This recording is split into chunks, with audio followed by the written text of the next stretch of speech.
के राजदूत अमेरिका के राजदूत ने मुंबई और देवेंद्र फडणवीस की प्रशंसा की है कि मुंबई और दूसरा वहां का नेतृत्व जो देवेंद्र सीएम के पास है उस कारण काफ़ी ज़्यादा डेवलपमेंट हो रहा है। देवेंद्र फडणवीस की प्रशंसा की अमेरिका के राजदूत ने, क्या कहेंगे? मुझे खुशी है कि अमेरिका के राजदूत ने प्रशंसा की है देवेंद्र जी की और महाराष्ट्र की।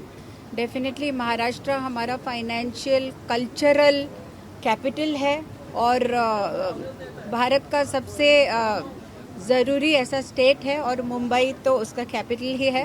तो यकीनन ये चीज़ जो है ये जैसे सब लोग बोलते हैं वैसे राजदूत जी ने भी बोली, इसकी खुशी है।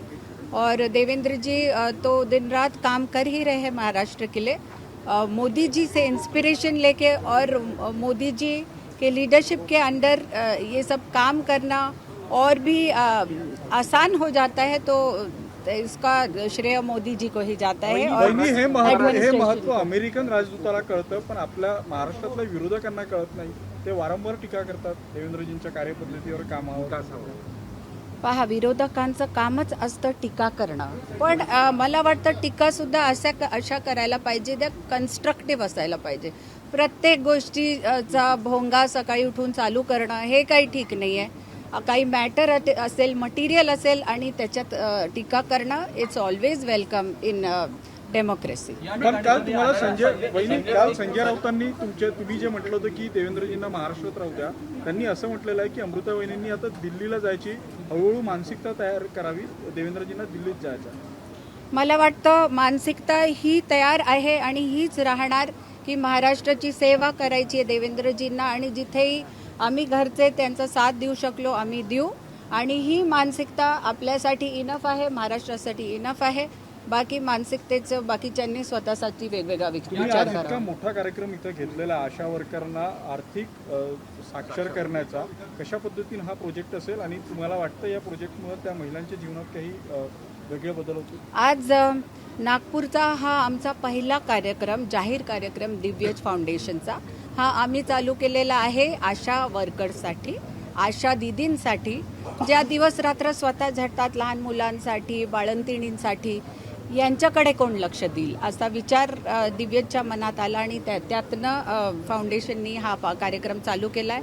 आज 300 सेविकांना आपण प्रशिक्षण देतो आहे ऑन फायनान्शियल लिटरसी, आर्थिक सशक्तीकरण आणि स्वतःच्या हेल्थकडे कसं पाहता येईल त्यासाठी एक 360 डिग्रीज वेलनेस प्रोग्राम त्यापुढे आहे। पूर्ण दिवसाचा हा असा कार्यक्रम आहे आणि पुढच्या टप्प्यांमध्ये काही दिवसात बाकीचे 1000 आशा वर्कर्स आम्ही कव्हर करणार आहोत। मॅडम हे सांगा, तुम्ही या ठिकाणी आला आहात, आशा वर्करसाठी तुमचं काम सुरू आहे, मुंबईत सुरू आहे। आश्रमशाळांची जी अवस्था आहे महाराष्ट्रातली ती काही फारशी चांगली आहे असं काही दिसत नाही। गेल्या काही काळामध्ये 3 मुलींना साप चावला, त्यांचा मृत्यू झाला। नागपूरच्या जिल्ह्यातली ही एक घटना जी आहे ती समोर आलेली आहे। आश्रमशाळांसंदर्भात तुमचं मत काय? ते मी पाहिलेलं आहे आणि त्याच्यावर ॲक्शन झालेली आहे, त्या बाबतीत पण वाचलेलं आहे। पण अशा घटना व्हायला नको आणि ह्यासाठी नक्कीच ॲडमिनिस्ट्रेशन गव्हर्नमेंटनी पुढे घेऊन तत्पर ॲक्शन घ्यायला पाहिजे आणि प्रोहिबिटरी ॲक्शन्स पण घ्यायला पाहिजे। पण आमच्यासारखे जे NGOज आहेत आम्ही अडॉप्ट करू शकतो का अशा आश्रमशाळा? आपण ते अपग्रेड करू शकतो का? हा पण आम्ही जर स्वतःकडनं विचार केला ॲज नागरिक म्हणून तर ह्यांनी पण खूप मोठा फरक पडेल आणि नक्कीच असे जे इन्सिडेंट झालेले आहेत ते व्हायला नको आणि त्याची खबरदारी पण घ्यायला पाहिजे आणि फिक्स करून लोकांना त्यांना प्रॉपर त्यांच्यावर ॲक्शन व्हायला पाहिजे। मॅडम जुन्नरमध्ये एका 10 वर्षाच्या चिमुकलीवर अत्याचार करून ती हत्या करण्यात आली, सातत्याने घटना वाढते, आपण महिलांसाठी नेहमी काम करता, काय मला वाटतं की आपण आज एक कायदा पण पारित केलेला आहे खूप स्ट्रिक्ट, ह्याच्या मागे पोलीस ॲक्शन प्रॉम्प्ट होते, पण आता तरी हे जे होत चाललेलं आहे त्यात डिटरंट तर पोलीस असू शकते, हे कॅमेरा CCTV असू शकतात, वेगवेगळ्या गोष्टी असू शकतात, पण समाज म्हणून आपण कुठे कमी पडतोय हे पाहणं जरुरी आहे। कारण जर असं कोणी करतंय तर त्याचे व्हॅल्यूज काय, त्याचं व्हॅल्यू सिस्टम काय आणि त्याला ती शिक्षा दिली गेली का शाळेत किंवा घरांमध्ये, की स्त्रियांचा सन्मान करणं हे आपल्या देशात, आपल्या पूर्ण राष्ट्रात खूप जरुरी आहे। आणि जिथे स्त्रीचा सन्मान होतो तिथेच ते राष्ट्र पुढे जातं। तर हे प्रत्येक माणसाच्या पण मनात ठसाळलेलं पाहिजे, तरच यात खूप मोठा बदल होऊ शकतो.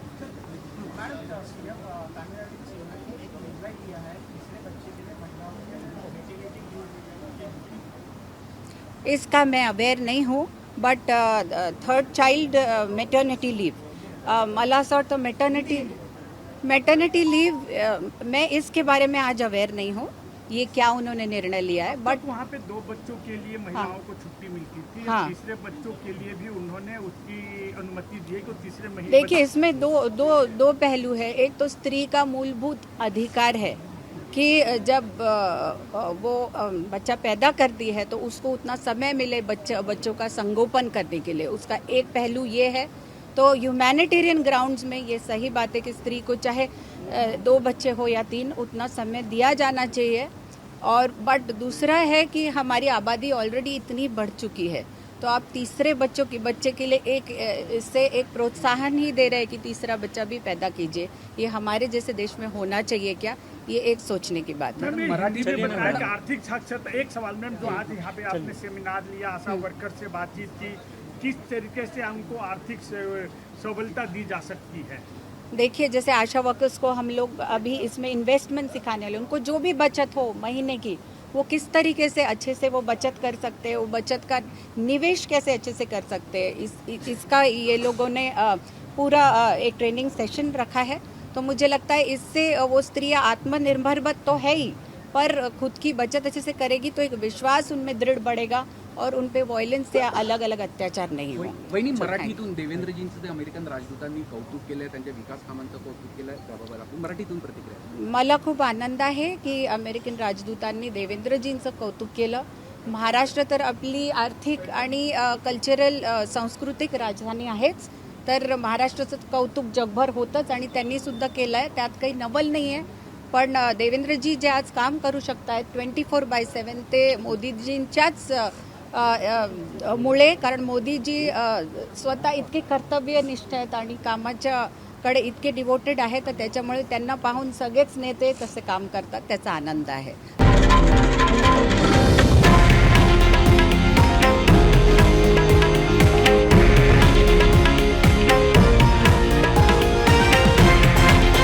हे आहे देशातील नंबर 1 न्यूज नेटवर्क आणि आपण पाहत आहात TV9 मराठी, एकमेव.